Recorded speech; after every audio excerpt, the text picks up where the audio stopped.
Checco dello Scapigollo contro l'Alitalia dopo la sconfitta contro la Roma. Riuscirà il Checco dello Scapigollo a rialzarsi?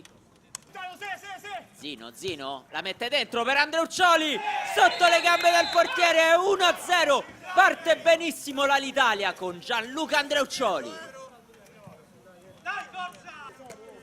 Sciammetti a gestire per l'Alitalia, passaggio filtrante per Zino, para il portiere, adesso Andreuccioli la rimette dentro e ancora Davide Zino, 2-0 all'Italia. Inizio shock per il Checco dello Scapigollo. Ma che coppia sono Davide Zino e Gianluca Andreuccioli? Ligios, palla filtrante per Zino, para Molon. Stufa, parte dalla sua tre quarti, dribbla un giocatore, tutto di forza, Stufa! Daniele Stufa riapre le speranze per il Checco dello Scapigollo, adesso è 2-1.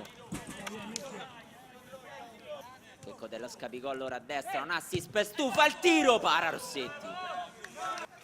Italiano a destra, salta un avversario, poi un secondo che prova a fermarlo, anche un terzo, è davanti al portiere, lo mette a sedere col bacino, Luca Italiano, è 2-2, sembrava Messi in slalom contro tutti gli avversari dell'Alitalia, un gol veramente bellissimo, entrerà di diritto nella gol parade di Fan Rate.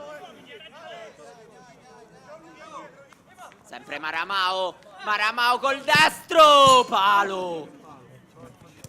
Zino ora è il passaggio per Sciammetti, gran botta da fuori, pala Molo. Palla dentro, Cola col tacco, assist per Italiano, fuori.